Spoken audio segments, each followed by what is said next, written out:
தை அமாவாசையை முன்னிட்டு ராமேஸ்வரம் கடற்கரையில் குவிந்த திரளான பக்தர்கள் தங்களது முன்னோர்களுக்கு திதி கொடுத்தனர். இது தொடர்பான விவரங்களை தொலைபேசி மூலம் செய்தியாளர் பாலாவிடம் கேட்கலாம். பாலா, சொல்லுங்க, தை அமாவாசை நாளான இன்று திதி கொடுப்பதற்கான சிறப்பு பற்றி ராமேஸ்வரம் கடற்கரையில் இருப்பவர்கள் என்ன சொல்றாங்க, அது குறித்து சொல்லுங்க.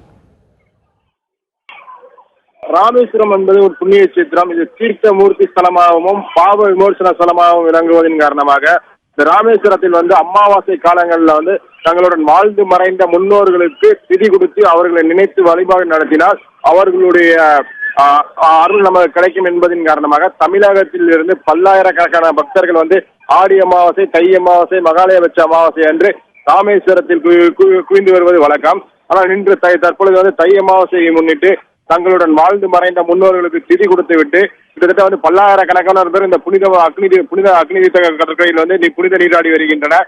அது மட்டும் இல்லாமல் தங்களுடைய முன்னோர்களுக்கு அவர் முன்னோர்களை நினைத்து வழிபாடு நடத்தி வருகின்றனர். இது தவிர இங்க வழிபாடை முடித்துவிட்டு கோவிலில் உள்ள 22 தீர்த்தங்களில் புனித நீராடி விட்டு அதன் பின் ராமநாதசாமியும் பர்வதவர்த்தினியும் தரிசனம் செய்வார்கள். அதற்கான ஏற்பாடுகளை கோவில் நிர்வாகம் அவர்கள் பக்தர்கள் விரைவாக தரிசனம் செய்வதற்கு கோவில் நிர்வாகம் சிறப்பு ஏற்பாடுகளை செய்துள்ளது. அது தவிர இவர்கள் வரும் பக்தர்களுக்கு பாதுகாப்பு கொடுக்கும் விதமாக கிட்டத்தட்ட ஒரு 1000க்கும் மேற்பட்ட போலீசார் ராமேஸ்வரம் முழுவதும் தீவிர கண்காணிப்பு பணியை மேற்கொண்டு வருகின்றனர். அது தவிர தற்போது கடல் பகுதியில் கடற்படையினுடைய ஒரு கப்பல் இப்ப மிக அருகாமையில் இவர்களுக்கு பாதுகாப்பு கொடுக்கும் விதமாக கொஞ்சம் பக்கத்தில் நிப்பாட்டி வைக்கப்பட்டுள்ளது.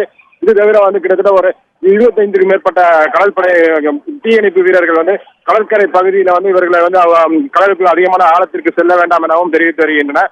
இது தவிர இன்னும் சிறிது நேரத்தில் ராமநாதசாமி பஞ்சமூர்த்திகளுடன் புறப்பாடாகி இந்த அக்னி தீர்த்தத்தில் புனித நீராடு தீர்த்தவாரி நடைபெறும். அப்பொழுது கூட்ட நெரிசல் அதிகமாக இருக்கும் என்பதன் காரணமாக தற்பொழுது போலீசார் தற்பொழுதே இந்த பக்தர்களை கட்டுப்படுத்தும் வேலையில் ஈடுபட்டு வருகின்றனர்.